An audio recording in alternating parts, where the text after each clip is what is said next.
Tonight I broke up with my boyfriend because he kept joking about unaliving me, but when he told his brother I should say my permanent goodbyes, I knew I was done. During our first few weeks of dating, he joked too much for comfort that he was going to unalive and dismember me and dispose of my body. Maybe out of context, I'm being dramatic. He's very sarcastic and has dark humor. But to me it wasn't funny and caused me so much anxiety because I know the statistics. I talked to him about this. I told him repeatedly, stop joking about unaliving me. He kept on with the jokes, until I finally told him that those jokes literally scare me. He apologized and seemed to feel bad that his jokes made me scared of him. Tonight we were over 3 hours late to meet with his brother to play games, watch movies and eat dinner. When I was talking to him about us being late, I noticed he sighed deeply, clenched his fist and looked down at it, as if he were making the conscious choice to not punch me. Weird.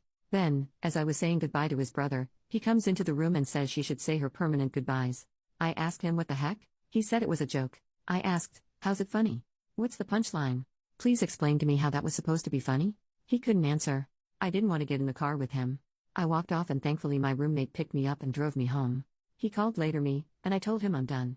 He's a good man other than for the jokes about unaliving me. We talked about it and agreed that he wouldn't joke about unaliving me anymore, but then he did it again tonight, and doubled down that it was just a joke and that actually I'm the problem.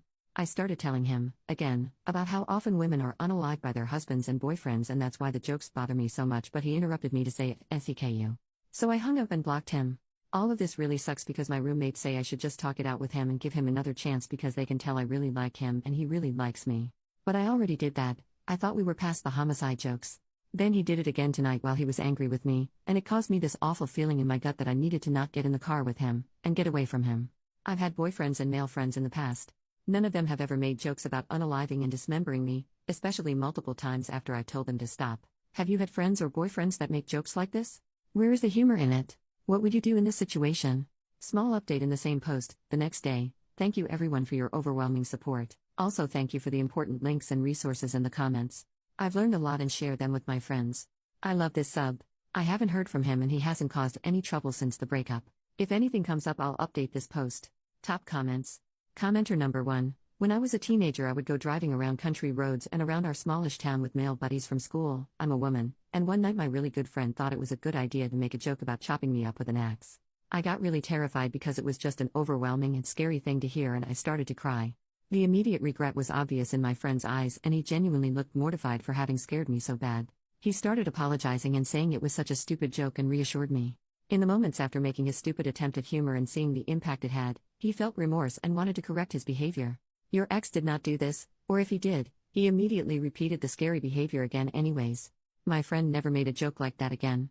Men who actually care about us will respond empathetically to our fear response and will want to do whatever it takes to ensure we feel safe around them. Especially if it's as simple as refraining from making dumb jokes. I hope you never have to see this creep again and good for you for sticking up for yourself. Commenter number 2, just remember, there's a lot of unalived women that once said he'd never do that to me. Update, 11 months later. I hope I'm not breaking any subreddit rules by posting an update, but I thought this sub would like this update from all the feedback my original post received and all the messages I read requesting an update. My original post was almost a year ago. Thankfully I have moved across state since then and have not seen him since. The last time I spoke to him, over the phone, I made it very clear several times. Me, you promised you'd stop making jokes about unaliving me, but then you did it again. Me, you realize the greatest threat for women is being unalived by their boyfriends and husbands? They are most likely to be unalived by men they know. All he had to say? Hey OP? FCKU. So I hung up. I ghosted him after that, blocked him on everything and alerted my employer if he showed up that he was a threat. However, he sent me an email in an attempt to.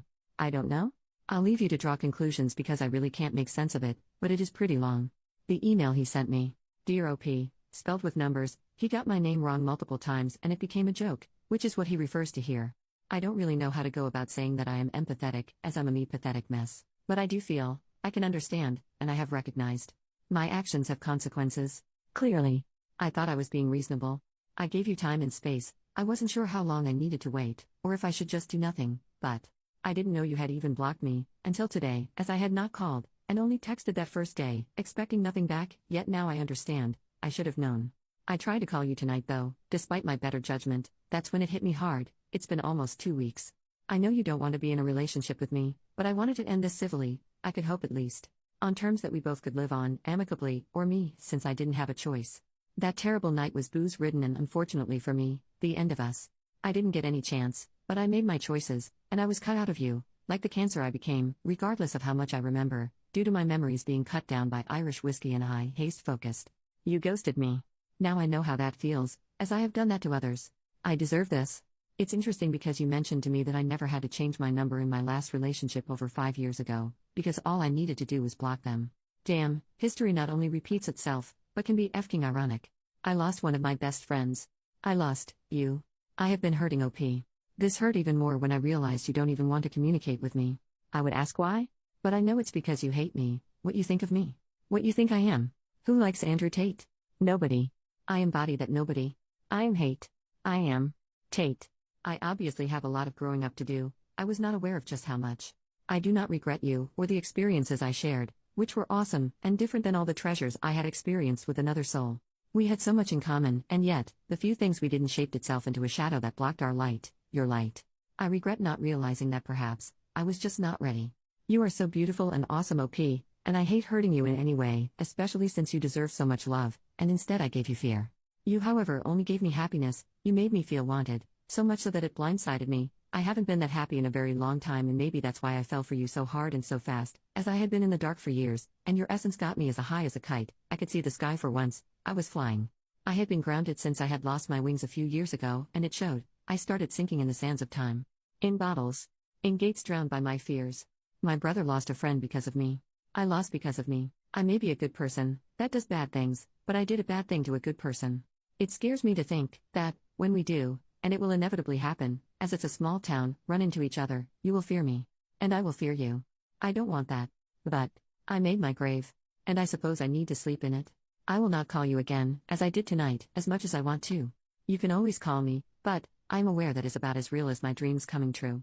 I have respected your space. I haven't tried to suffocate it, or breathe your air. I just wanted to bury myself with a little dignity today, considering that I must be public enemy number one. I'm embarrassed to admit that running into your roommates or even co-workers makes me feel uncomfortable. That I did. To myself. And you. I'm sorry OP. I don't know what else to say. I know you will find someone, sooner or later, who will treat you with respect and make you feel loved. I am not him. I failed. But you will have that. As much as I don't want to think of it. And you deserve it, as much as I didn't commit to that. I know you think I don't love you. You can ghost me, you cannot respond. I don't think you will anyways. Maybe you won't even read this. Which is okay, I needed to say my piece, to rest at sea. But you can't take away how I felt. Or how I feel at all. Maybe that was the problem, I was too much. You thought I was just a blimp in time anyhow, and now, that blimp can finally sink. In time. Edit, thank you for all the support. I love this sub. No way he will ever hear from or see me again. Now I live in a new town, new home, and with a great man that respects and appreciates me. Some of OP's comments. Commenter, people talking about this man being sociopath, psychopath, narcissistic. To me he sounds like a generic boy that is trying to verbalize his emotions for the first time. I don't know how old he is, but it reads like the letters my first boyfriend at 20 years old sounded. Trying to be poetic and funny and failing at both. And just word vomiting emotions without fully understanding them. Yeah, that's just a normal dude learning his actions have consequences for the first time. OP, he's like 40. Commenter number 2, him talking about alcohol makes it make sense. All the more reason to keep him blocked though.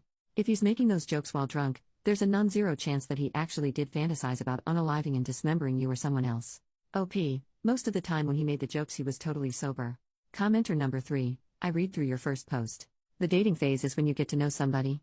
Take your time to do that before more commitment. He is a nutcase. I doubt he ghosted anybody and he is trying to say things that make himself look better. OP, we weren't together for long at all. I was initially attracted to him because he was cheerful, happy, charismatic, kind, considerate, and handsome. Then the mask fell off. But I am glad he showed me who he is so early on.